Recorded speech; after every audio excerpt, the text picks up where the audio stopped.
A newlywed shot and killed when a gunman opened fire on employees at a Church's Chicken restaurant in Otay Mesa. I want to see her. I want to hug her. I'm going to miss her so much.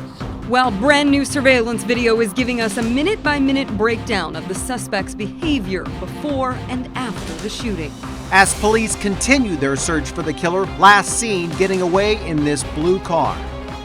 And in just the last 16 minutes, the family of the woman killed in last night's attack made an emotional plea for justice. Good evening, I'm Lindsay Pena. And I'm Steve Atkinson. Police say that a disgruntled customer walked into the restaurant and shot 3 employees. 1 died, 2 were hurt. We do have team coverage of this still developing story. Let's begin with our 10 News reporter Rena Nakano, who just spoke to the mother and sister of the woman who was killed. Rena, they do have a message for that gunman tonight. Yes, absolutely a very strong message. We're out here at Church's Chicken and you could see that a makeshift memorial has already been set up for the victim. Now the mother and sister both told me that no amount of prayer will bring her back. However, they say this man needs to be caught and justice must be served. We're learning some new information regarding the 28-year-old victim's name. It is Maribel Merino, the second of 3 Merino girls who grew up just a minute's drive from Church's Chicken. Her family told me she was behind the counter working as the co-manager when the gunman unleashed 6 shots into her chest. She died on the way to the hospital. They say she was a strong, loving woman who always found a way to help others. She married the love of her life, Ramon, just 8 months ago, and they were just starting to build a life as a newlywed couple in San Isidro. Maribel's mother and sister fought through the tears and spoke to us just a few minutes ago. I believe in a God, and I believe in justice, and I believe that one day justice will come his way. And that won't bring my daughter back, but I know that at least it's going to be justice for her. What's the thing you're going to miss most about Maribel? Everything. That's all I can say. I just want justice because nobody can bring my sister back. While family and friends are mourning the loss of Maribel, investigators are now taking the time to try to piece all of the information together to find this man, and so did we. 10 News got special access to view the surveillance video that captured the fatal shooting from a nearby business. While we weren't given permission to share it, we can share a detailed timeline. At 4:40 p.m., it shows the gunman entering the Church's Chicken parking lot from the Del Sol entrance. He sits inside his Dodge Charger until 4:53 p.m. He enters the restaurant for the first time. Then at 5:08, he exits Church's and sits back in his car for almost 20 minutes. At 5:27, the gunman walks back into the restaurant for the second time. After what looks to be 3 minutes of commotion, he walks out of the restaurant calmly and gets into his car. At 5:31, the gunman drives out of the parking lot without his lights on and heads northbound on Picador Boulevard. At this time, customers inside the restaurant and around the parking lot call 911. And at 5:34, the first San Diego police SUV arrives at the parking lot. Homicide detectives also took a look at that same video that we had access to viewing, and we asked them what the possibility of where this man could be. We asked about Mexico, and they said they're not ruling anything out right now because of the proximity to the border. Reporting live in Otay Mesa tonight, I'm Rena Nakano, 10 News. Rena, thank you. In addition to Maribel, 2 other employees were shot. 10 News reporter Matt Boone joins us live outside Scripps Mercy Hospital with what we're learning about those victims. And Matt, one of them is still recovering there. Lindsay, police actually say Maribel was taken here last night as well, but unfortunately she was not able to be resuscitated. Another one of those victims is here. The latest update that we have is that he is still here right now, though thankfully in stable condition. One of the other victims has been identified as Mario Rojas. He was also taken to Scripps Mercy, where he underwent surgery and is now stable. Police say the third victim was taken to Sharp Memorial Hospital and has already been released. At the scene this afternoon, people came by to pay their respects, including Sandra Rios, who lives next door and heard the commotion last night. All the helicopters, the ambulance, everything. She says it's hard for her to imagine why anyone would do something like this. Somebody that is crazy, somebody's not thinking, that's the only person that can do that stuff. Just thinking about the suspect still being on the loose makes her uncomfortable. We don't know what to expect, I'm sorry.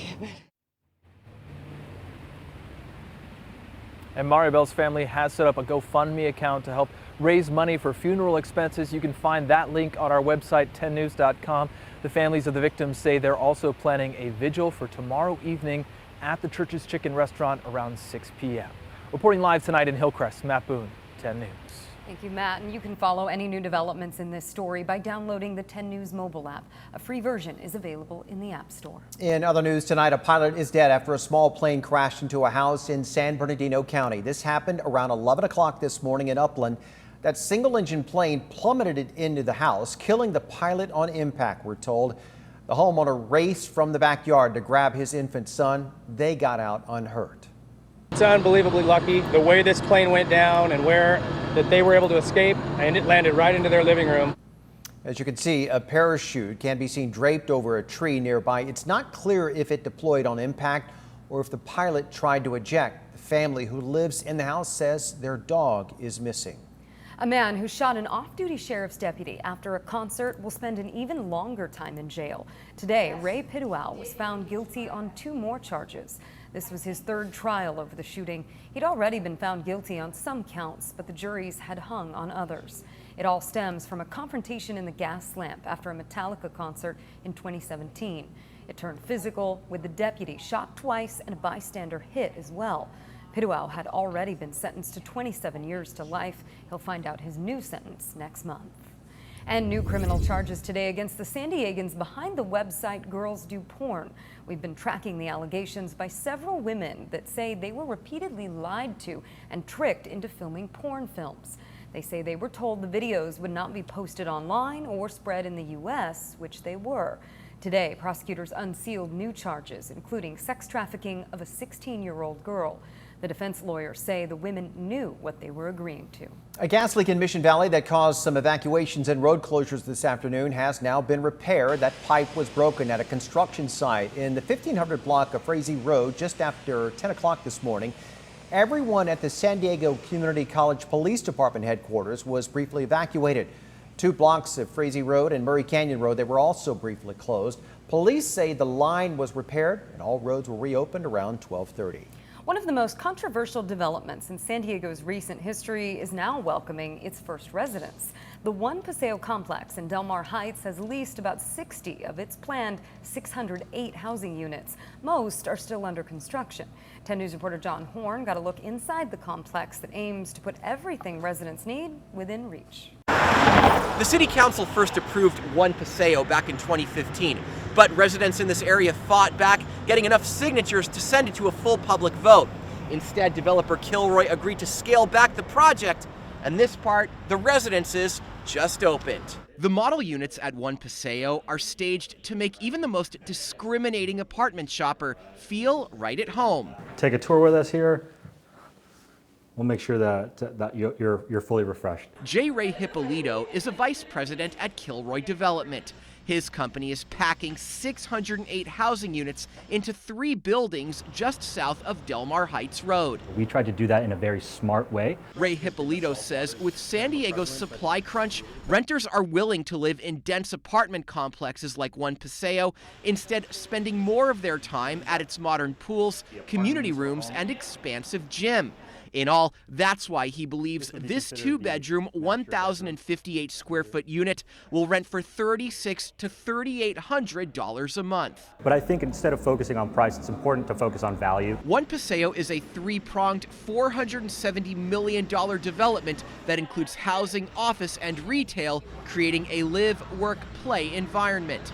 The City Council originally approved a larger version in 2015, but nearby residents and the owner of the mall across the street led a referendum, leading to today's scaled-down development. On Thursday, a woman who lives near One Paseo said her traffic concerns remain, but complimented the aesthetics of the development. John Horn, 10 News.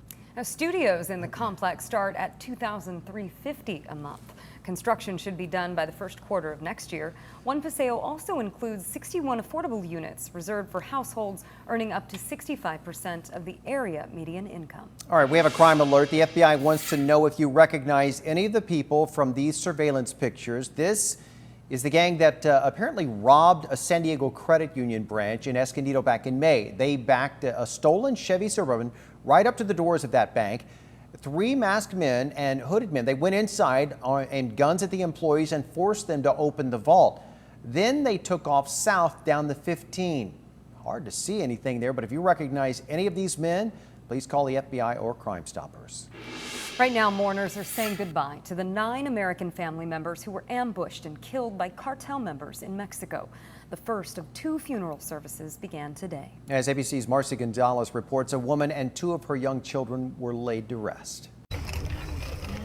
3 coffins carried out from the unfathomable funeral for a mother and her young sons. The first of the heart-wrenching services for members of an American family murdered in Mexico. Relatives now questioning whether all 9 victims were targeted by a drug cartel. So much more awful than any of us could have imagined. The family caravanning to Kendra Miller's wedding Monday when they were ambushed. The bride-to-be telling ABC's Tom Yamas she believes the 3 women and 6 children were gunned down to spark a new battle in an ongoing war between drug gangs. So you're saying your family was used as pawns? Yes. The Chihuahua cartel used our 3 women and all the children as a provocation to start a war between them and the Sonora. Relative Julian LeBaron later finding one of the family's vehicles. Next to it, Christina Langford lying on the road with 2 gunshot wounds to her heart. And in the passenger seat, her infant daughter, Faith. There was a bullet hole through the canopy on the car seat, and we opened the canopy, and the baby was smiling at us. And so we found the baby, and underneath the car seat, there was 2 more bullet holes. Military and police now guarding the family's Mormon compound in northwest Mexico as they try to track down the killers. And still, no suspects have been named, and Mexican officials maintain their belief that drug traffickers likely mistook the family for rivals because of the type of vehicles they were traveling in. Marcy Gonzalez, ABC News, Los Angeles. Just into the 10 News Live Center, a shakeup in the race for president. Former New York Mayor Michael Bloomberg is expected to enter the Democratic field soon. The billionaire hasn't made the official announcement, but phone calls and other logistical steps suggest he's going to file by tomorrow, at least in Alabama. Bloomberg saying that the Democratic field is not well positioned right now to defeat Donald Trump. One of the frontrunners on Twitter, Elizabeth Warren, saying, "Welcome to the race, Michael Bloomberg." It's important to note that primary voting starts in less than 3 months, so he won't have much time to ramp up his campaign.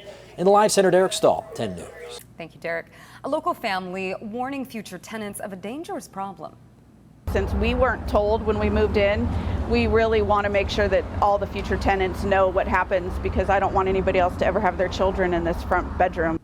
2 cars crashed into their home in less than a year. The improvements the city says it has made to prevent it from happening again. The U.S. Surgeon General was in San Diego today. What he's saying about the impact of the opioid epidemic on our region.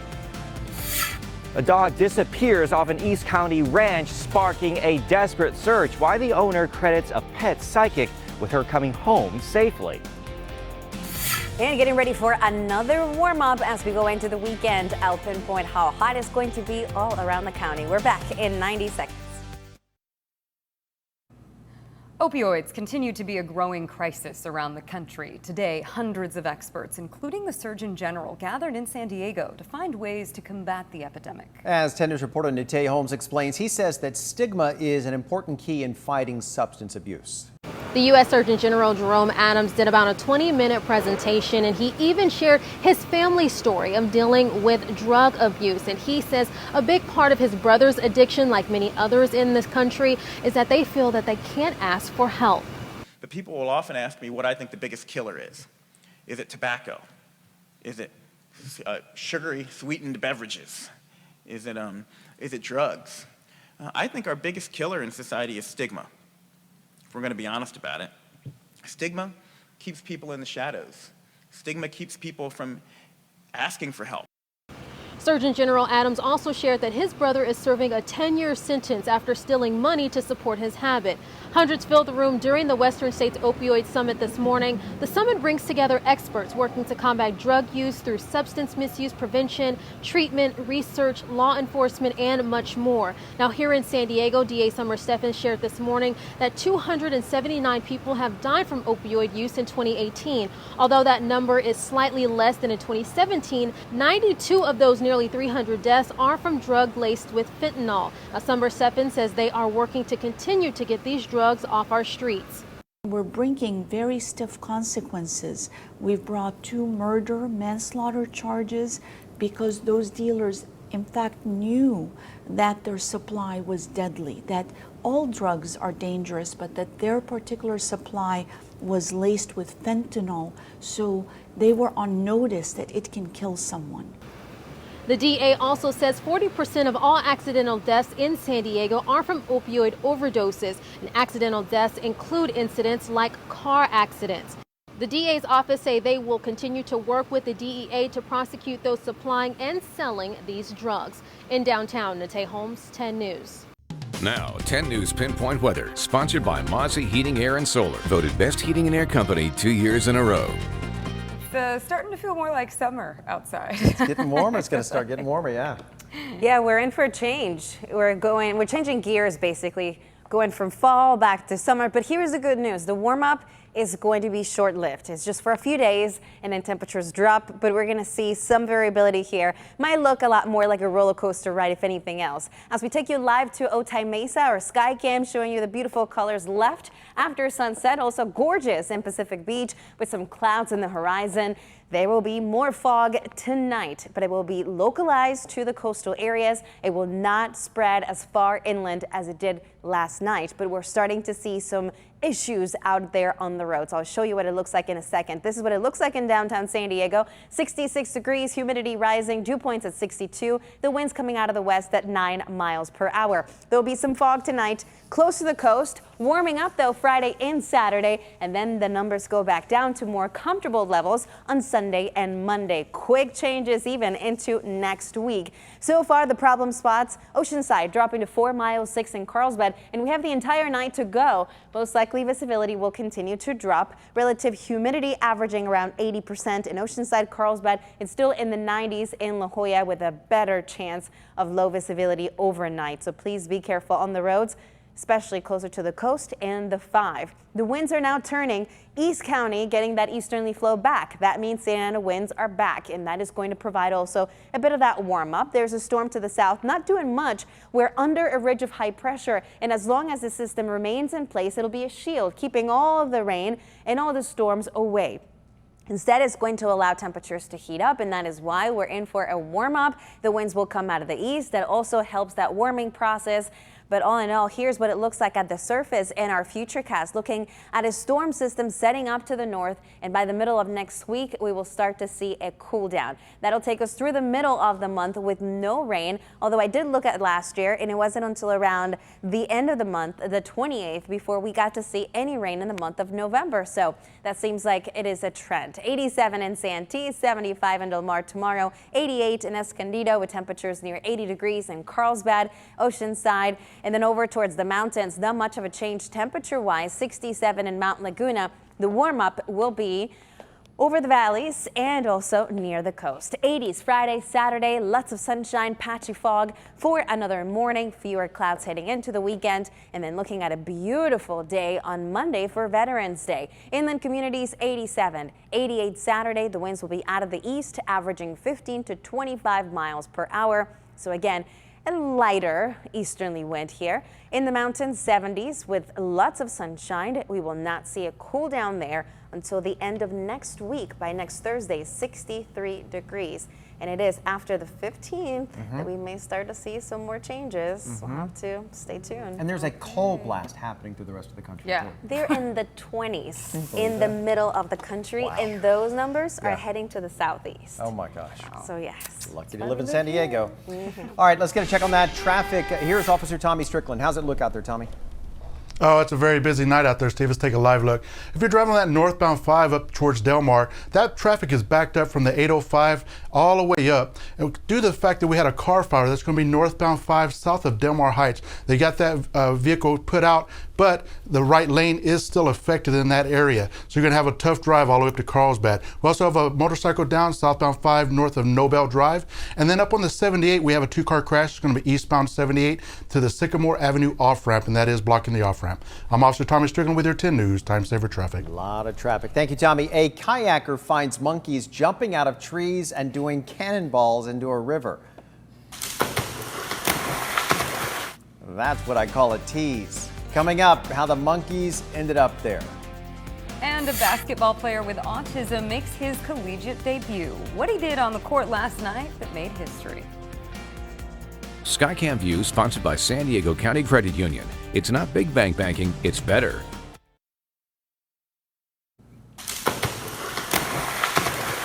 Oh, I love this. That splashing sound you heard is just a colony of monkeys doing belly flops in a river. This is not Asia or South America. This is Florida. The video was captured by a kayaker in Silver Spring State Park. There are no native monkey species in North America. This is a group of macaques that was released in the 1940s by a boat company owner who was trying to increase tourism. This helps. The monkeys spread as monkeys do. The state of Florida tries to control the population and keep them in that one specific park. And we're told there are about 200 still living there doing belly flops on a daily basis. I could watch that for a very long time. Mm-hmm. All right, an Arkansas teenager is making history for becoming the first player with autism to score in a Division I basketball game. Reporter Amanda Van Allen shows us his big moment. I'm just one person. This humble powerhouse is Kalen Bennett. He's a freshman on Kent State's men's basketball team. It's good to know that people look up to me, but the real thing is everybody's capable of doing whatever they want to do in life. Kalen is the first ever person with autism to sign on with a Division I sports program. And now he's the first to ever suit up and score a college basket. A lot of kids dreamed of getting their first college bucket like that, so for it to go in for me, I was really happy. Although right now he's working on getting better and earning more minutes, he realizes his success is so important to so many people. What number 50? He never doubted himself. He knew he was going to do it. And so all I had to do was just support the dream. That's Kalen's mom, Sonia Bennett. I'm going to be nervous. I'm mom, you know. She's committed to his success both on and off the court. She moved all the way to Kent to support him. My son told me that I was going. He said, I can't do this without you. And so if he called, I'm coming. That's just it. Sonia says she's so grateful for all the doors basketball opened for him, and so is he. Hopefully I create a thing where it's going to transcend to more kids that they believe in themselves first and foremost. That was Amanda Van Allen reporting. Now, part of what makes Kalen's achievement so impressive is that his development was delayed by autism. He didn't walk until he was 4 or talk until he was 7. Quite an accomplishment. All right. A local family is warning future tenants of a dangerous problem. Since we weren't told when we moved in, we really want to make sure that all the future tenants know what happens, because I don't want anybody else to ever have their children in this front bedroom. 2 cars crashed into their home in less than a year. The improvements the city says it has made to prevent this from happening again. 1 year ago, a gunman walked into a Southern California bar and killed 12 people. What the owners want to do in memory of the victims. Plus, just into the 10 News Live Center, a burglary fail, what these crooks were after and what they got away with. Coming up. Live from the Scripps Studios, this is 10 News. The owners of a Southern California bar where a gunman went on a deadly shooting rampage 1 year ago say they are determined to reopen it. 12 people died at the Borderline Bar and Grill in Thousand Oaks. Reporter Brandy Hidd spoke to the men who own it. They are trying to decide what should remain and what should change. Because you got to think, within the year, every single person here has had a birthday, had an anniversary or something. Right outside the door of Borderline are the faces of 12 lives that ended too soon. Some photographs have since faded at this memorial in Thousand Oaks, but countless notes, hats, and messages of love continue to arrive here from